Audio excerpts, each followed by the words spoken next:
1000 vaches, une ferme gigantesque. Vous avez semé la tempête en restant inerte, passif, je dirais même inexistant. Et ne nous parlez pas de votre plan de 600 millions d'euros.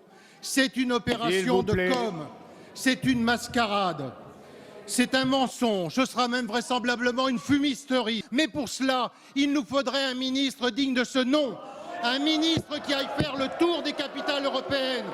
Pas un ministre qui passe son temps rue de Solferino à gérer les problèmes internes du Parti socialiste. Mais quel mépris, quelle manière de faire de la politique, quelle manière et quel type de langage vous utilisez, la manière dont vous parlez.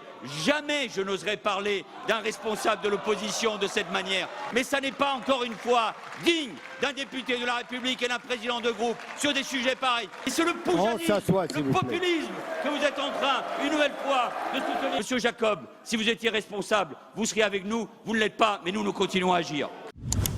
Quand comprendrez-vous que votre arrogance et votre suffisance insupportent au plus haut point les Français?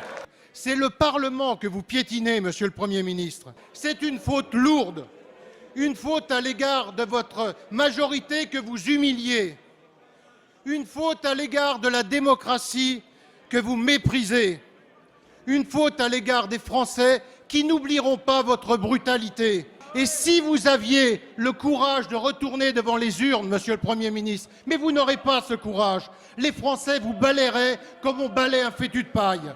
Monsieur le Président Jacob, j'admire toujours la finesse, la qualité de vos propos et surtout l'aspect nuancé. Et plutôt que de vous attaquer aux personnes, Monsieur Jacob, ayez vous aussi et le courage de présenter un projet alternatif et de dire, comme le pensent beaucoup de vos parlementaires, qu'ils auraient pu voter ce texte. Vous êtes enfermés dans une opposition stérile et mon devoir et le devoir du gouvernement, c'est d'aller vite. Le pays a besoin de réformes, le pays a besoin d'avancer. La brutalité en politique est l'arme des faibles. Et publier ce décret cette nuit est un acte politique brutal. Vous le paierez cher. Oui, nous voulons réformer. Et c'est la raison pour laquelle nous avons décidé, avec le chef de l'État et avec la ministre de l'Éducation nationale, de publier ce décret, parce qu'il faut aller vite. C'est votre échec, c'est vous qui avez hystérisé la campagne. Ayez l'humilité de reconnaître que c'est sur les décombres de votre politique économique et sociale que le Front National prospère. Ce qui a justifié votre arrivée à Matignon il y a un an devrait en toute logique aujourd'hui justifier votre départ. Je pense que quand on est dans l'opposition, il faut avoir le triomphe mesuré et modeste, ce que vous ne faites pas il y a un instant. Je ne sais pas quel est votre programme, Monsieur Jacob, sinon pour courir derrière l'extrême droite à travers le débat nauséabond sur les cantines scolaires. Je reste et j'assume pleinement mes responsabilités. Finalement, votre bail à Matignon est une succession de faux pas parlementaires. Et votre orgueil personnel dût-il en souffrir? Vous êtes à la merci de votre majorité, vous ne tenez plus le manche, vous ne pilotez plus.